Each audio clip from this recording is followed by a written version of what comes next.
يا مساء الفل والجمال. اهلا وسهلا بيكو، معاكو نهلة فؤاد، وانت بتتفرج على برنامج خلاصة في 5.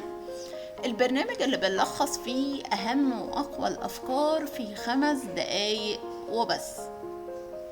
والنهاردة هنتكلم مع بعض عن حاجات غريبة كده بنشوفها حوالينا كل يوم.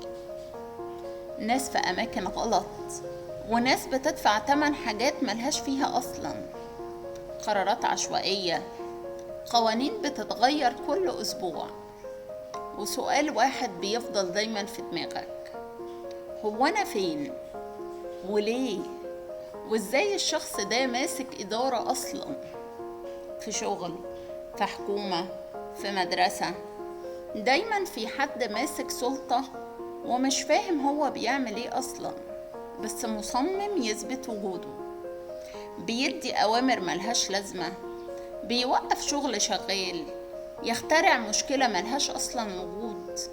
واللي أغرب إنه ممكن يطنش كل الحاجات الكويسة اللي حصلت وكل الإنجازات، ويجي عند أول غلطة حتى لو كانت غلطة صغيرة يمسك فيها وكأنها نهاية العالم.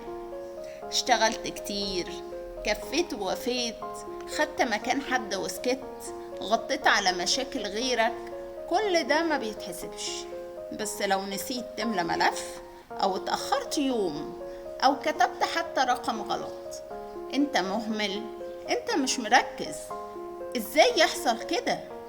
ساعات بتحس انك لو اشتغلت صح محدش هيشوفك، لكن لو غلطت فجأة كل الانظار عليك.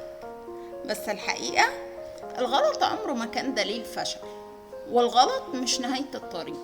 اللي بيفشل بجد هو اللي بيطنش كل الصح ويمسك في الغلط. وفي النهاية الناس مش دايما بتطلب شكر، بس محدش بيحب يتنسي. محدش يستاهل كل إنجاز ويضيع عشان لحظة ضعف أو غلطة بسيطة. لو كل مرة بنغلط بتتلغي كل حاجة عملناها، يبقى محدش فينا ليه قيمة، واللي بيتعب بضميره عمره ما هيكمل. ونصيحتي ليك في الحلقة دي: ما تحكمش على حد من لحظة، وشوف الصورة كاملة، لأن اللي بيشتغل من قلبه حتى غلطته بتبقى نظيفة. وفي النهاية لو عجبتك الحلقة ما تنساش تعملي لايك وسبسكرايب، واستناني في الفيديو الجاي مع مواضيع وأفكار جديدة مفيدة في 5 دقايق وبس. وافتكر دايما شعارنا: أفكار مركزة في وقت محدود. واشوفكم الحلقة الجاية.